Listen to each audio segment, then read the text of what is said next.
सच साबित होती है और अगर इसने किसी को नजरें उठाकर देख लिया तो उस व्यक्ति की। हरे कृष्णा, राधे राधे। कैसे हैं आप सब लोग? उम्मीद करती हूँ आप सब बहुत अच्छे होंगे। आप सभी का फिर से स्वागत है मेरे एक नए ब्लॉग में। आज ब्लॉग की शुरुआत खाने के साथ हो रही है। अभी टाइम हो रहा है सुबह के 9:30 बजे हुए हैं। अभी मैं बना रही हूँ खाना। नाश्ता खाना सब कुछ एक ही साथ होने वाला है आज, क्योंकि आज दिन भर का फिर कुछ अलग सा ही रूटीन है। सबसे पहले मुझे मार्केट जाना है, मार्केट का कुछ काम है, इसलिए सुबह सुबह पहले खाना बन रहा है।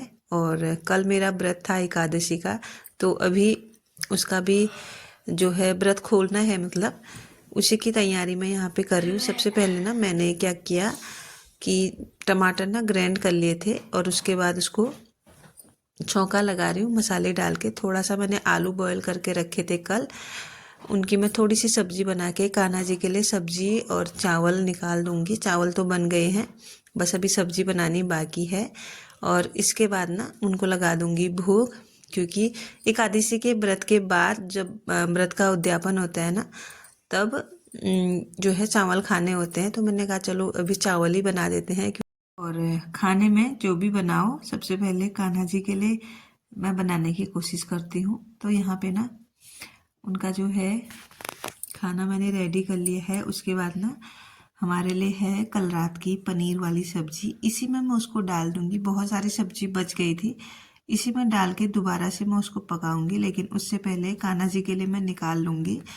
तो यहाँ पे सब्जी बनके रेडी है, चावल भी बन गए हैं। सबसे पहले लगा लेते हैं कान्हा जी को भोग। और आज ना सुबह पे जो घुघते बनाए थे ना, उनकी माला भी उनको पहना रखी है। वीडियो मैंने बनाई थी, लेकिन वो वीडियो क्या है ना खराब हो गई थी, वो अलग तरीके से बन गई थी, तो जो इसमें डालने में ना थोड़ा सा फट रही थी, इसलिए मैंने फिर वीडियो नहीं डाली। आप लोगों के साथ ना फोटो ही शेयर कर दी है कि कान्हा जी कैसे लग रहे हैं। तो आप लोग मुझे कमेंट करके ज़रूर बताइएगा कि आज मेरे कान्हा जी कैसे लग रहे हैं। मुझे तो बहुत अच्छे लग रहे थे, क्योंकि उन्होंने आज नया वाला पांचो भी पहना था जो मैंने उनके लिए बनाया था। साथ के साथ हमारा भी यहाँ पे खाना बन के रेडी है। सबसे पहले खाना खा लेते हैं, उसके बाद फिर बर्तन वगैरह धोए। फिर मैं चली गई थी मार्केट हस्बैंड के साथ। और आज ठंडा इतना ज़्यादा है, कोहरा इतना ज़्यादा है ना, बाहर जाने में तो क्या ही बोलूँ मैं आपको, इतना ज़्यादा ठंडा है। मैं चाहती तो नहीं जा सकती थी, घर में भी रह सकती थी ठंडा हो रहा है करके, बट कस्टमर की डिमांड है, उसको पूरा करना मेरा पहला काम है। और मौसम को ना देखते हुए मैं चली गई थी मार्केट, और वहाँ से मैं लेके आई वूल। मैंने ना ज़्यादा शूट ही नहीं किया, पता है क्यों? क्योंकि मेरे हाथ ना ऐसे अकड़ गए थे ठंड से, मैं कुछ रिकॉर्ड कर ही नहीं पा रही थी, आप समझ सकते हैं।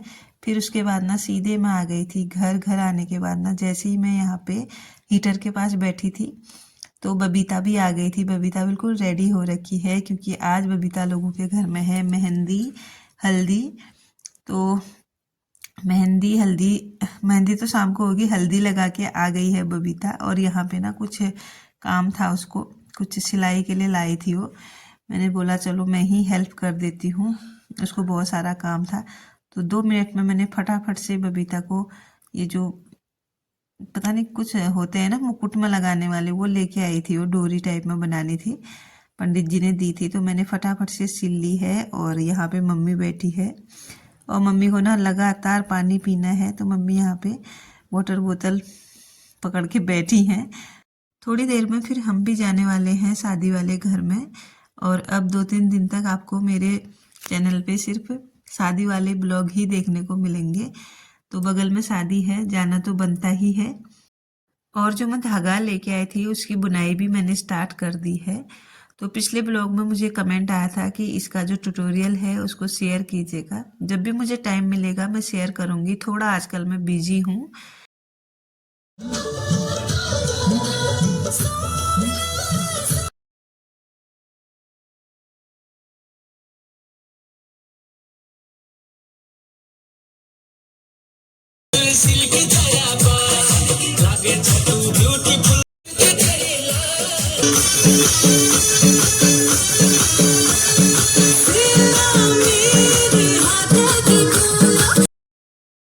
अभी हम चले गए हैं शादी वाले घर में और यहाँ पे शुरू हो गई है मेहंदी की रस्म। तो सब लोग बैठे हैं, बारी बारी करके सब मेहंदी लगाएंगे और इसके बाद हुआ यहाँ पे खूब सारा डांस। और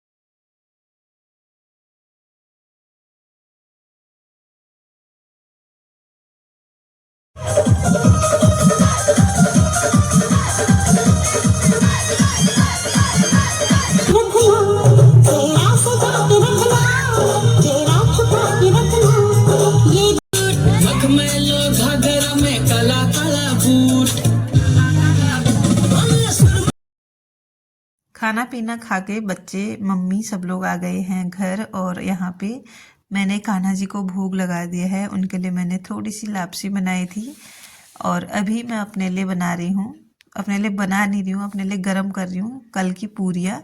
तो कुछ पूरियाँ बची हुई थी, इनको ही गरम करके मैं अभी खाऊंगी। और थोड़ी सी सब्जी थी, सुबह वाली पनीर की जो सब्जी थी उसको ही खाऊंगी। मैंने अपने लिए कुछ भी नहीं बनाया है। बनाने को ना मैं बना सकती थी, लेकिन ये इतना सारा खाना बचा हुआ था ना, इसका बर्बाद नहीं कर सकते हैं इस तरह से। तो मैंने बोला थोड़ा बहुत मैं इसी को खा लेती हूँ। और वैसे भी अपने लिए क्या ही बनाऊँ, कभी कभी ना खुद के लिए बनाने में भी आलस आ जाता है। और ख़ास करके ऐसे मौक़ों में जब ना शादी कुछ इस तरह का कुछ फंक्शन रहता है ना, अपने लिए बनाने के लिए बहुत सारा आलस आ जाता है उस टाइम पे। तो मैंने बोला जब खाना है ही घर में तो एक्स्ट्रा क्यों बनाना एक जने के लिए। इसीलिए मैंने यहाँ पे कल का ही खाना खाया। और वैसे भी हम लोग खाना फेंकते नहीं हैं, क्योंकि खाना फेंकने से भी खाने का अपमान होता है। यहाँ पे मम्मी बैठी हैं हीटर के सामने, पूर्वी गेम खेल रही है, आरुष भी ऐसे ही घूम रहा है। सब लोग आ गए हैं घर में और खाना पीना खाया। इसके बाद ना मैंने धो लिए थे बर्तन, क्योंकि रात बहुत ज़्यादा हो गई है। और आजकल ना बर्तन धोने में भी बड़ी दिक्कत हो रही है सर्दियों के टाइम पे। 2-3 दिनों से तो धूप ही नहीं आ रही। ठंडा इतना है कि पानी भी ना इतना ज़्यादा ठंडा हो जा रहा है, मानो बर्तन धोने में ना हाथ ही गायब हो गए लग रहा है ऐसा। क्योंकि ठंडे की वजह से ना हाथ भी सुन्न हो जाते हैं, बहुत ज़्यादा ठंडा लगता है पानी से आजकल। तो यहाँ पे फटाफट से मैंने 2-4 बर्तन हो रखे थे, ये धुल दिए हैं। और इसके बाद ना पूरा घर भी मुझे समेटना है, क्योंकि सारा घर ना फैल जाता है। जब भी हम कहीं इधर उधर फंक्शन में जाते हैं ना, जितने कपड़े होते हैं ना सारे निकल जाते हैं, चाहे हम उनको पहने या ना पहने। चाहे आप ना पहले से कितने भी अच्छे से अपने कपड़े ढूंढ के रखो पहनने के लिए, फिर भी ना कुछ कपड़े ऐसे होते हैं जो एक्स्ट्रा निकल ही जाते हैं और सारा घर फैल ही जाता है। तो उन्हीं कपड़ों को ना मैंने यहाँ पे समेटना है। तो किचन का काम हो गया है और इसके बाद ना मैंने फटाफट से कान्हा जी को भी शयन करा दिया था। और अब आ गई हूँ मैं इस रूम में। तो आप देख सकते हैं ये रूम किस तरह से फैला हुआ है। कुछ कपड़े मुझे इसमें से धोने के लिए निकालने हैं, कुछ दोबारा से फोल्ड करके अलमारी में लगाने हैं, और कुछ चीज़ें यहाँ पे एक्स्ट्रा और पड़ी हुई है, जैसे कि कुछ पन्नियाँ और भी कुछ सामान, तो इनको भी इनकी जगह पे रखना है। और दूसरा वाला रूम भी कुछ इसी तरह से फैला है, तो वो वाला भी सेट करना है। सबसे पहले इसको सेट करती हूँ, क्योंकि फिर मम्मी का सोने का टाइम हो रहा है। ये बेड को क्लीन करके उनके लिए बिस्तर यहाँ पे मैं लगाऊंगी, फिर मम्मी सो जाएंगी तो मैं अपने रूम को दोबारा से फिर सेट करूँगी। ये फंक्शन में ना ऐसा हो ही जाता है, और आजकल रूटीन ऐसा हो रहा है ना, कुछ मैं शेयर ही नहीं कर पा रही हूँ, कभी कुछ, बहुत सारा काम, बहुत सारी, कभी कहीं जाना हो जा रहा है, कभी कहीं, इस तरह से कुछ गड़बड़ सा ही रूटीन आजकल चल रहा है। और 2-4 दिन आगे को भी शायद इसी तरह का रूटीन चलेगा। तो आज का जो ब्लॉग है अब यहीं पे मैं क्लोज करती हूँ। कैसा लगा आप लोगों को कमेंट करके ज़रूर बताइएगा। मिलती हूँ आपको नेक्स्ट ब्लॉग के साथ, तब तक के लिए bye bye everyone. Thanks for watching. Radhe Radhe.